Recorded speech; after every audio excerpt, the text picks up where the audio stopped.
Hi,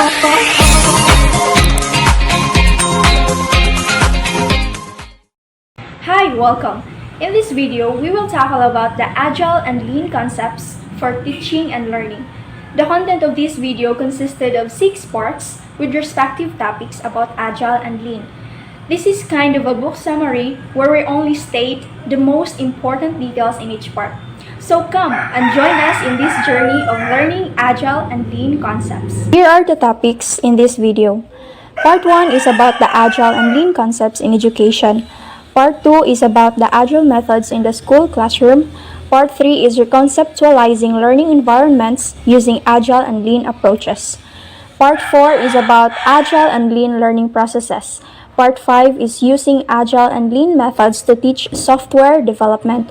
And Part 6 is about the Agile and Lean activities and games for the classroom. Let's begin with Part 1, which is about the Agile and Lean concepts in education. But before we go further, let us first discuss what is meant by Agile and Lean.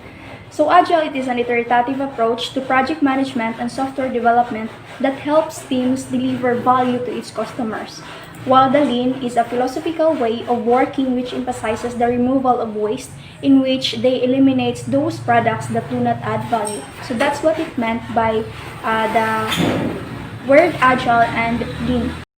Using Agile to teach Agile and Lean to teach Lean. The bulk of the literature around applying Agile methods to teaching and learning focuses on various aspects of the design and development of software systems. These studies typically focus on the application of Agile methods for teaching software engineering, redesigning teaching approaches and supporting teamwork, and applying Agile approaches to support student development.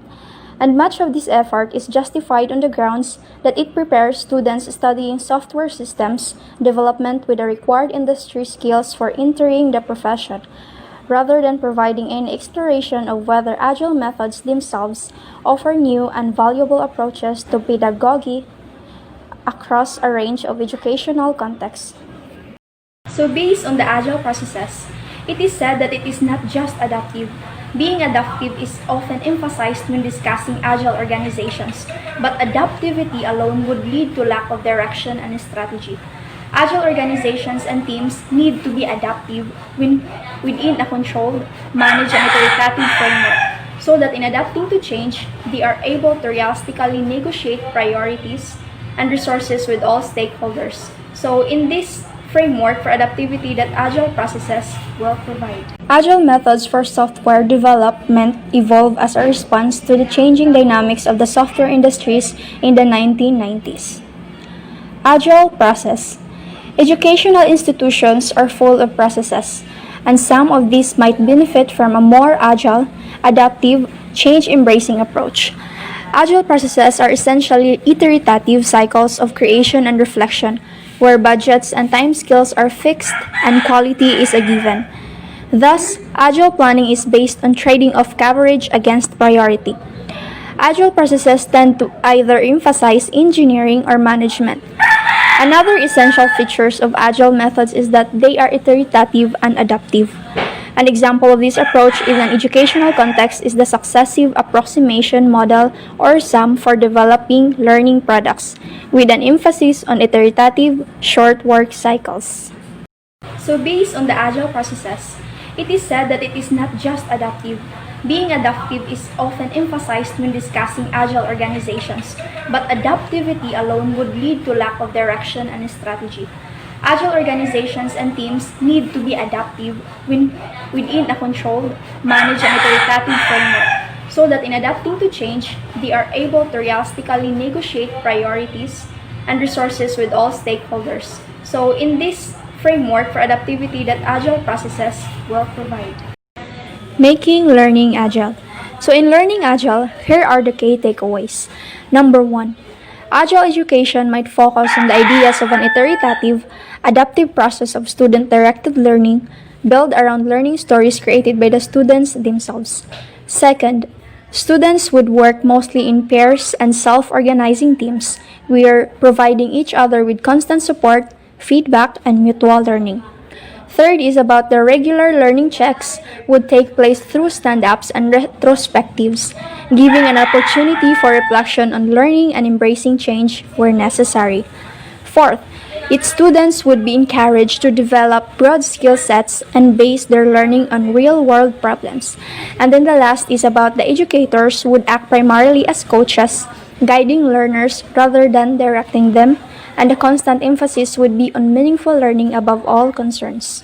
A table will be shown on your screen about the Agile and Lean approaches which can be applied to teaching and learning at three specific levels, which are the values, techniques, and processes, and also the core skills and practices that we believe are the essential components in reinterpreting Agile and Lean concepts for teaching and learning. So these are the values, agency, outcomes, and continuous improvement, processes for reflection and iteration at the pace managed by the learner, and techniques for collaboration, communication, and world problem solving. So in terms of techniques, in Agile practices, it focuses on pair learning and teaching, class stand-ups, learner stories, rapid prototyping, and visible learning tools. When it comes to Lean practices, the techniques focuses on Kanban boards, pull and work in process, identifying MODA, and Gemba walk. In terms of processes, Agile practices focuses on iterative learning, short learning cycles, reflective learning, process steps, and learning backlogs. While in Lean practices, the processes are own-paced learning, right-sizing content, ownership of learning, and enterprise learning, and learning of flaws. In terms of values in Agile practices, it focuses mainly on meaningful learning, learning agency, wider stakeholders inclusion, broad skill sets. While in Lean practices, the values focuses on learning streams, identifying value, and continuous improvement. And now let's move forward to another topic, which is about the Agile methodologies in education. A review. We know that one of the main challenges faced by the teachers in education, both at K-12 and academic levels, is related to the need to attract and retain the attention and the commitment by students, and ensure they achieve the required learning outcomes. Thus, new and exciting methodologies were developed to support teachers. So many of them have been inspired by approaches devised for Agile software development. So the focus in this part is about to know more about Agile. One of the most relevant implications to managers working using Agile is that it places more emphasis on people factors, focusing on the talents and skills of individuals. If people on a project are good enough, they can use almost any process and accomplish their assignment.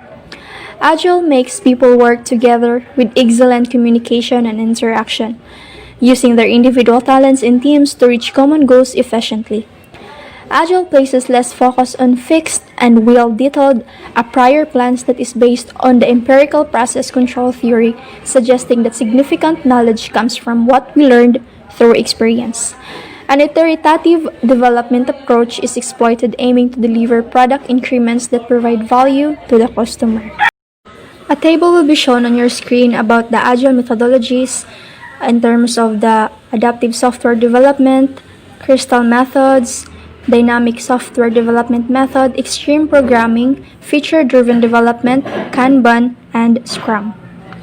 Another table will be shown in your screen about the values defined in the Agile Manifesto and the applied mapping, which consists of the translation of software development figures and rules to the education environment. So, as it is shown in the table, the first value favors student-centric environments as the most effective method of learning. As with software in Agile, the second value in education favors the production of working projects from the beginning, without waiting for the end of a project-based course. The third value allows having an environment focused on what the students are doing and which pedagogical methods can facilitate the learning. And finally, the fourth value, which is the agility, is applied so that different learning approaches can be adapted and delivery methods changed if the current methods are not producing the expected results. A table 3 will be shown in your screen, which shows the original principles of the Agile Manifesto and the mapping that Stewart applied to the context of the educational environment. So the table 3 is in line with the values. The 12 principles highlight that the highest priority of Agile instructors is to satisfy the needs of the students. together with their families who become an active part in the learning process through the early and continuous delivery of meaningful learning. Every change in this direction, even late in the learning cycle, is always welcome. Another topic which is still part in the part 1 is about the Scrum. So we all know that Scrum is one of the most employed process frameworks implementing Agile values and principles. It was created in 1993 and presented to the scientific community in 1995 by Squaber and Sutherland, they are the two authors of the Agile Manifesto. Another topic is about the practices of Agile educational environments and analysis from the perspective of the public, private, and third sectors. So there is a diagram which is shown in your screen about the three perspectives of Agile environments, which are the human perspective, technological perspective, and organizational perspective. So in the practices of Agile educational environments, analysis from the perspective of the public, private, and third sectors convey two messages. First is we are all surrounded by educational situations in every aspect of our professional lives, no matter what sector we are part of. Professionals should identify these important situations and exploit their learning potential. Second, we provide a new level of abstraction to analyze the usefulness and effectiveness of Agile teaching practices as part of practitioners' professional development.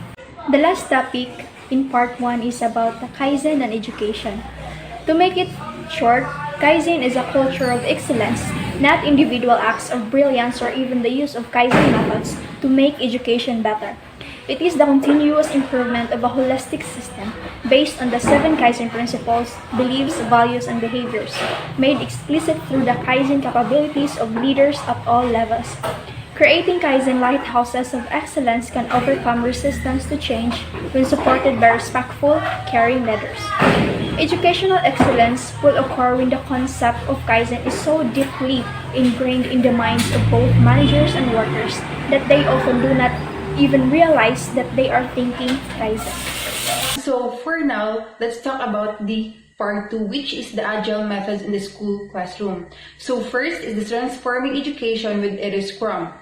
For the motivation that education needs to change to meet the needs of 21st century society, this addresses the various ways that adopting Scrum processes to the classroom enables students to become more independent and self-directed in their learning. So first, let's talk about the change, education, and Agile methods. So there are 3 fundamentals underlying this change.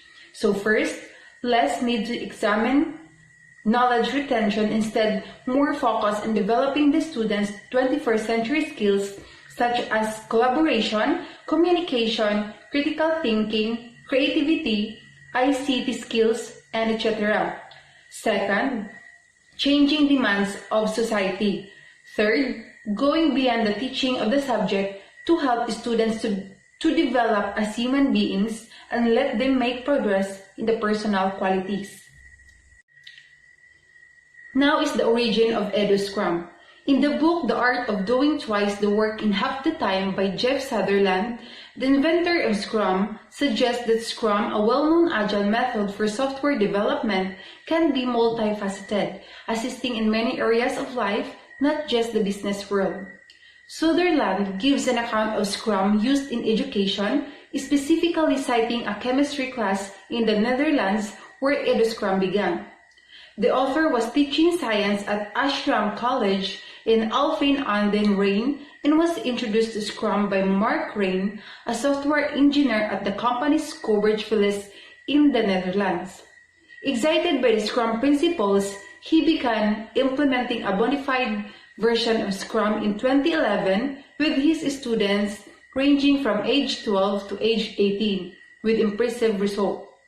In order to assist other teachers in implementing that special version of Scrum, modified specifically for educators in their classrooms, the author founded Scrum and produced the Scrum Guide. So what is Scrum? Scrum is an edit of Scrum, a framework for an active, collaborative, co-creative education process. It allows students to make assignments according to a fixed rhythm. They plan their own activities and keep track of their own progress. The teacher determines the assignments, coaches, and gives advice. Learning is the key element. First, effective and efficient learning. Second, learning to cooperate better. Third, to get to know oneself better. And lastly, learning to be co-created. EduScrum is a groundbreaking way of education where personalized learning has a very important role, like the 4 C's of learning and innovation skills. First, creativity and innovation. Second, critical thinking and problem solving. Third, communication, and lastly, collaboration. In the learning process, it is the same for students. EduScrum captures the importance of enjoying and placing value in the journey. In education, teachers are using EduScrum to teach accountability, self-motivation, team collaboration, and proper time management skills to their students using the work on the actual school curriculum as a vehicle. So there are 4 building blocks: the trust, communication, involvement, and accountability. So now is an outline of EduScrum. So first is the themes. In EduScrum, work is done in teams of 4 to 5 students. One of the first meetings in an EduScrum project is team formation. First, a team captain is appointed by the teacher or chosen by the class. They choose their teammates based on the qualities needed for a good project results, and the students then choose a catchy name for their team and make their own arrangement for how the team will work. After the team formation, the planning meeting will start immediately. Second, the teacher as product owner and servant leader to the student teams. When teachers want to work with EduScrum in their classroom, they must first have trust in their students. Second, they need an open Agile mindset, giving students content-based assignment or even better projects, where students themselves can determine what they want to learn and most importantly, how they want to learn. Then, the why of learning will become normal, which fosters a lifelong learning process. Third, start with the why. The teachers decide the why and the what of the assignment, which is crucial for a successful EduScrum project.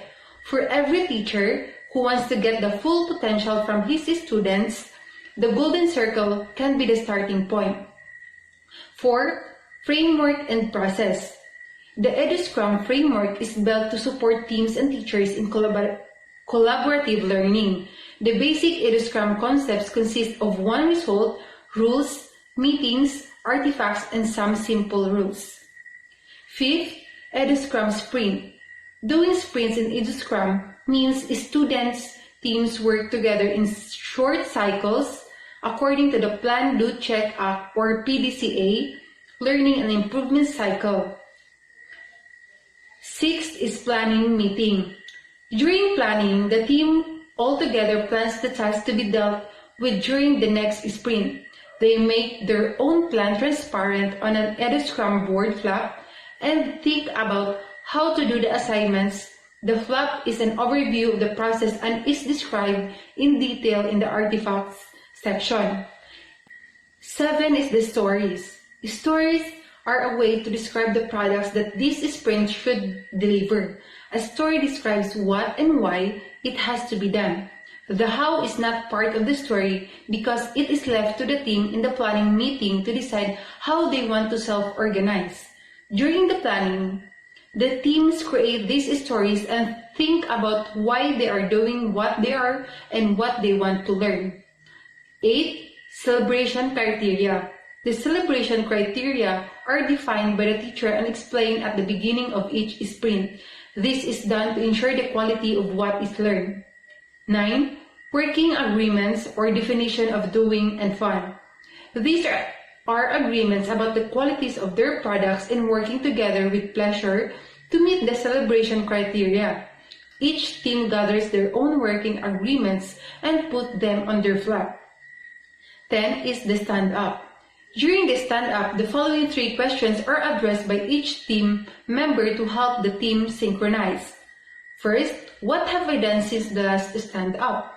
Second, what will I do for my team during this lecture unit? Third, do I have any obstacle or impediments? Do I see any impediments for my teams? The team captain ensures that a stand-up is held regularly and can moderate it. However, the team itself is responsible for the performance. After a stand-up, the flop and run-up chart are immediately updated. Next is review. The review is a kind of feedback meeting. In the review, the teams show what they have done at the end of 3 to 4 working hours. The team shows what it has learned in this short cycle and receives direct feedback from the teacher. Now is the personal and team retrospective and reflection. At the end of a project, each team will do a retrospective on their achievement and discuss how to do things better in the next project. Students look at their personal contribution to the team and how the team functions as a whole. Next is the team and personal development. This personal reflection retrospective about personality enables teams to work together more and more. These are extremely important steps in a process of becoming better as a person and as a team. Third, the flop. The flop is a large sheet of paper. Each team creates its own flop. The flop gives an overview over the process. It makes it clear to everyone what the teams have to do during the sprint. It shows what has been agreed on and whether the work is on schedule. So now let's move to do, busy, and done. The tasks defined during the planning meeting move according to their status from still to do or to do, working or busy, to finish or done. So in to do, the to do column summarizes all tasks for a sprint, what needs to be done together in the upcoming period. The small tasks make clear what needs to be done so that results can quickly be achieved. In busy, each team member chooses a task from the to-do column at their own request, but always in consultation with the team. He or she moves it to the busy column and starts working. In done part, a task will only be completed if it meets 3 conditions. All team members must agree that the task is done. The result must meet the celebration criteria. And lastly, the teacher can ask any team member questions about the outcome of the task, and the team member should then be able to answer correctly. Next is the run-up chart. The run-up chart visualizes the learning progress of each team. It makes transparent to the team where it stands and whether it has to work faster or not. Each task has a number of points. Next is impediments. Impediments means obstacles. All the obstacles that the team is struggling with are put into the impediments field of the flop, where the team records everything that is preventing them from working efficiently. Next is the pillars of EduScrum. Like Scrum, EduScrum is based on the 3 pillars: transparency, investigation, and adaptation. So when we say transparency, the EduScrum framework is aimed at the transparency of information supporting the learning process. Transparency is needed to help the teams make the right decisions and thereby maximize the value of the result. Transparency is created in the teams and with the teacher. It also arises because it is clear who is responsible for which part of the result by using a flop where everyone can see what is going to happen, what has been done, and whether the team still has the desired velocity. Next is investigation. EduScrum teams must regularly review their progress towards the learning objectives. These learning objectives are not only subject matter, but also related to the functioning of the team and their personal growth. Investigations are clearly and strictly defined. Lastly is the adaptation. An adjustment occurs when a team or teacher determines that one or more aspects may fall outside the acceptable limits or that the result will be unacceptable. Then, the planning or the work in progress will be adjusted to minimize further deviations. Next is the 5 EduScrum principles and values. The principles of EduScrums are transparency, investigation, adaptation, as described above, collaboration, reflection, visibility, and iteration. The EduScrum values supporting these principles are trust, freedom, commitment, autonomy, personal growth, focus, ownership, authenticity, critical thinking, and creativity. EduScrum combines the principles and values into value principles.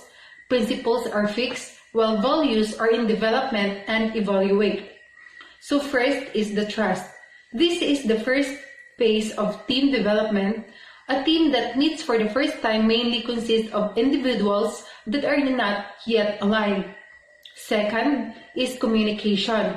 If confidence has arisen and team members experience safety, teams can go to the next stage.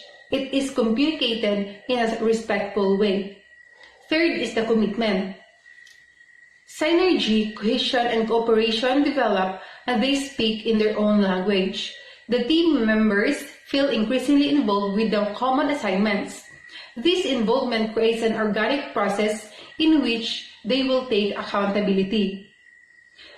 Next is accountability. Through trust, communication, and commitment, team members experience a sense of accountability. Next is the result. The team is accountable for the success or otherwise or the joint end result. Lastly is the challenges of EduScrum. As with any method, there can be problems with implementing EduScrum, but more often than not, these problems arise from the neglect of an element of the framework. The use of the complete EduScrum framework ensures that the students get the best out of themselves and their team and helps teachers to create a safe atmosphere. We are now on the part 3, which is about reconceptualizing learning environments using Agile and Lean approaches. So under this part, it consisted of 3 topics. We have the Lean and Agile higher education, depth grades, courses, and degree programs. Second, leveraging Agile methodology to transform a university learning and teaching unit. And the third is about the Lean and Agile assessment workflows. So under this part, we will provide you a summary on how Lean and Agile education might be radically different from plan-based education, or what obstacles there are to Lean and Agile education, and how information technology could reduce these obstacles. So ultimately, information technology supporting a fine granular matching of student learning outcomes with competencies needed by employers could enable Agile study choices by the students themselves that would be superior even to the most thoroughly planned degree program, because the quick pace of technology progress means that it will be almost impossible to predict future work-life needs in detail. The table that is shown on your screen is about the key differences between the plan-based and Agile Lean approaches. So in that table, you will see how the plan-based education is different from the Lean and Agile education. The Agile approach might instead be to choose an educational path which holds the door open for many different types of jobs, allowing for quick changes of direction, either because the job market changes or because the students' preferences and self-insight evolve. So the crowning example of a differentiation strategy might be an education that is adaptive to the preference of one single person. So for instance, a new kind of job emerged due to some technological change, and a student perceives this as the dream job, thus seeking a personally adapted education for this. Table 2 shows about the challenges of Lean and Agile in education. So in the column 1, as you can see, it is about the Lean or Agile property, and the second column pertains to the challenge. Let's say for instance here in Agile, allowing students more flexibility and variability, and as the challenge for university, poorer economy of skill, increased teaching workload, difficult resource planning, and when it comes to students, it's class erodes. Another table will be shown on your screen about the mitigation of challenges, which is provided by IT. So here you can see here in the column 1, let's say for instance in challenge, when it comes to Agile, increased workload for teachers if offering diversity. So the solution given by the IT is e-learning and crowdsourcing. And now, we are on the part 4, which is the Agile and Lean learning processes. In criterion-based grading, Agile goal setting, and course UN completion strategies. When teaching large groups of students with heterogeneous or different backgrounds and different learning goals, the group of Petri Ehantola suggested that it is essential to personalize the learning experience of the students. We agree with them because in our present situation, as we are facing this pandemic, it is hard for the teachers to accommodate large numbers of students. Thus, the group described how they have implemented this alternative in their university.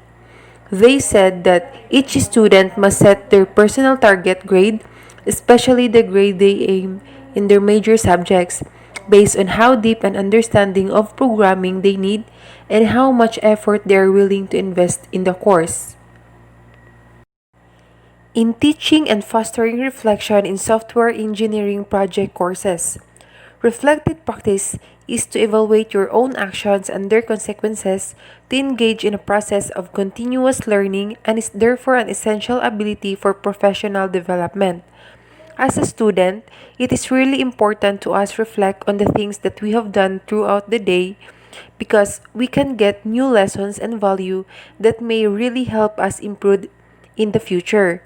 It enables us to not only learn from our experiences but to grow as young professionals in the near future, since reflection helps us challenge our assumptions and develop new professional skills as well as metacognitive strategies which will help us make informed decisions even when time and resources are scarce.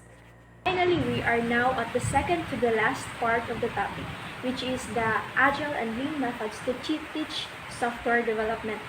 This is actually the part 5. So in part 5, it consists of 3 topics, namely applying lean learning to software engineering education, developing a spiral curriculum for teaching Agile at the National Software Academy, and the third topic is about the Agile approaches for teaching and learning software architecture, design, processes, and methods.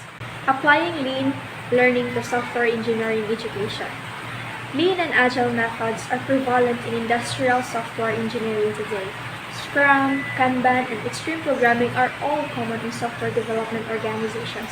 They help teams to develop software iteratively in a reliable and predictable ways, whilst responding to changing requirements in a fast-moving world.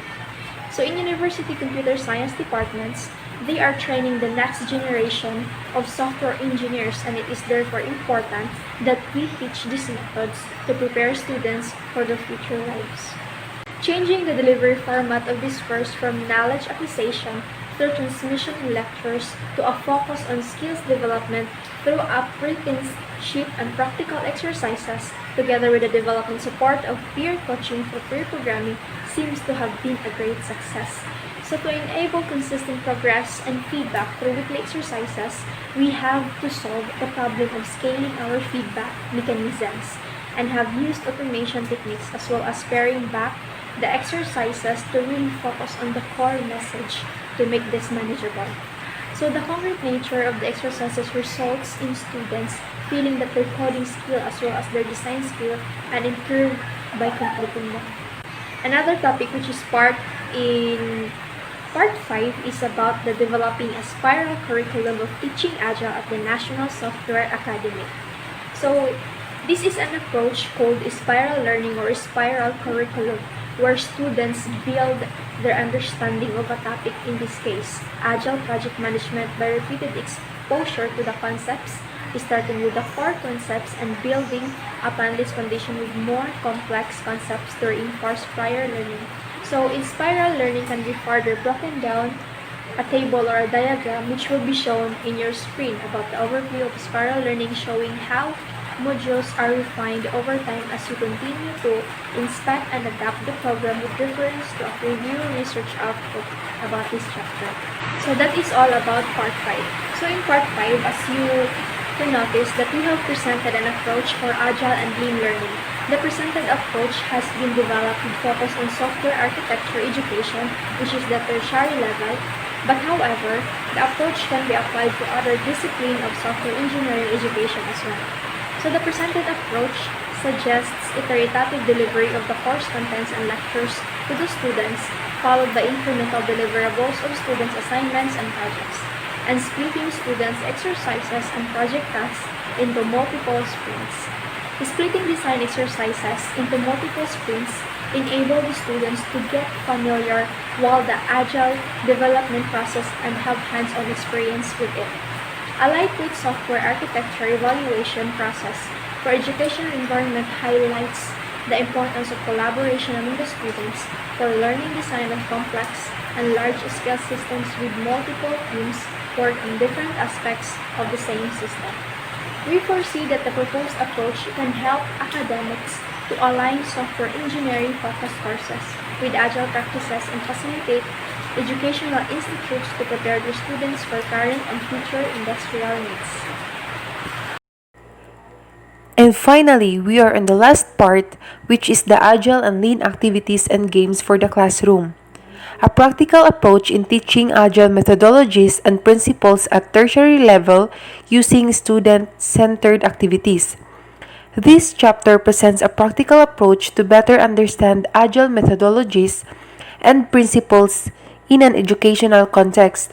An overview of the main Agile principles is given along with Agile methodologies that can be taught and applied in the classroom at tertiary level. The main objective is to train final year university students with Agile practices currently used by the software industry. Apart from traditional activities such as homework, tests, assignments, and lectures, practical approaches have been incorporated into the curriculum to engage in students in active learning. The main focus in this chapter is how team-based activities and student-centered group work have helped students learn, understand, and apply Agile concepts such as Scrum, user stories, extreme programming, Lean, Kanban, and test-driven development.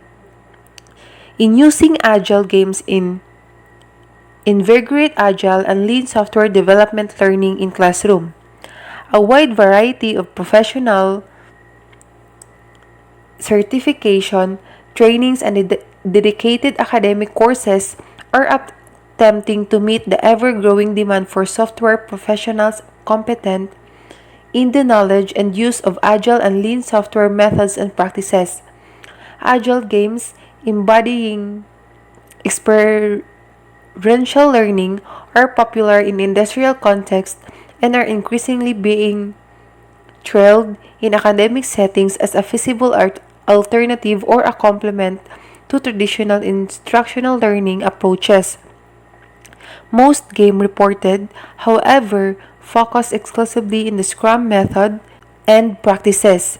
This study reports on the use of 4 Agile games for learning fundamental Agile and Lean concepts such as iterative and incremental delivery, collaborative estimation, pair programming, and work-in-progress limits. Based on classroom observation and survey-based qualitative and quantitative data, they found out that Agile games are a useful supplement for effective learning, can easily invigorate learner engagement, and promote team building. Effective facilitation and debriefing sessions are imperative to the success of Agile games in classroom. Educators can easily introduce Agile games by selecting from a variety of accessible online resources based on their ability to deliver desired learning outcomes and graduate attributes to invigorate learning about Agile and Lean software development. And that's the end of our book review. Hope you like it and thank you for listening.